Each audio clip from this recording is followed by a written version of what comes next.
Bismillahirrahmanirrahim. Assalamualaikum warahmatullahi wabarakatuh. Halo semuanya, apa kabar?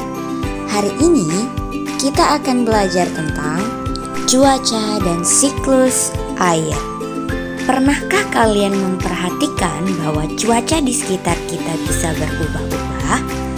Kadang pada pagi hari cerah, tapi siang harinya tiba-tiba hujan.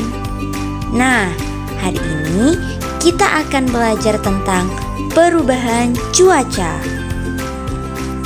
Apa sih itu cuaca?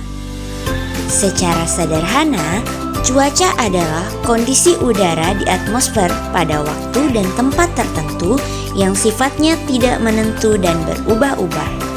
Contohnya, saat kalian berada di sekolah terjadi hujan, tapi pada saat yang bersamaan tidak terjadi hujan di rumah kalian. Selain itu, terkadang pada pagi hari yang cerah, tapi siang harinya tiba-tiba hujan. Selanjutnya, ada jenis-jenis cuaca. Yang pertama, ada cuaca cerah. Matahari bersinar terang dan tidak ada awan yang menutupi. Yang kedua, berawan.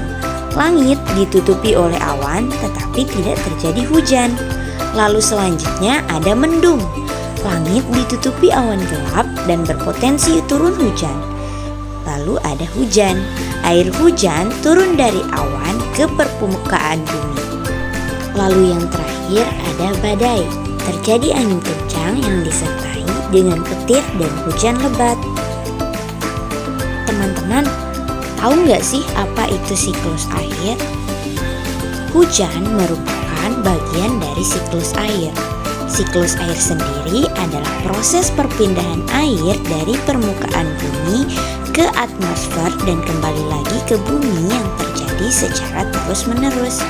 Siklus ini melibatkan beberapa tahapan seperti koleksi, evaporasi, kondensasi, dan presipitasi. Yang pertama ada koleksi. Koleksi atau pengumpulan air adalah proses di mana air hujan yang jatuh ke permukaan bumi dan meresap ke dalam tanah akan bergerak dan berkumpul di lautan, danau, waduk, dan sungai. Lalu yang kedua ada proses evaporasi atau penguapan air. Proses di mana air yang berada di permukaan bumi menguap menjadi uap air akibat dari panasnya sinar matahari. Uap air ini kemudian bergerak ke atas menuju atmosfer. Lalu yang ketiga ada kondensasi atau pembentukan awan. Proses di mana uap air yang naik ke atmosfer akan mengalami pendinginan dan berubah menjadi titik-titik air. Nah, titik-titik air inilah yang akan mengembun dan berkumpul sehingga akan menciptakan awan. Lalu yang keempat ada yang namanya presipitasi atau turunnya hujan.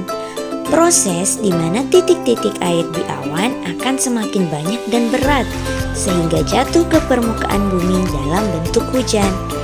Air hujan yang jatuh ke bumi akan kembali ke sungai, danau, waduk, lautan, dan meresap ke dalam tanah.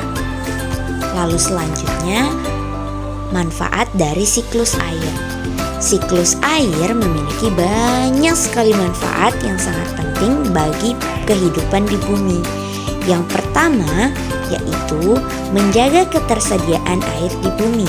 Siklus air memastikan air terus tersedia di bumi, baik itu di lautan, danau, waduk, sungai, maupun tanah. Yang kedua, mengisi sumber air tanah. Penyerapan air hujan ke dalam tanah membantu mengisi kembali sumber air tanah. Air tanah digunakan untuk kebutuhan sehari-hari seperti air minum dan pertanian. Lalu yang ketiga, menjaga ekosistem. Siklus air menjaga ekosistem agar tetap seimbang dengan menyediakan air yang diperlukan oleh semua makhluk hidup. Baik teman-teman, jadi itu adalah materi terakhir dari cuaca dan siklus air. Semoga bermanfaat. Sampai jumpa di video berikutnya ya. Terima kasih.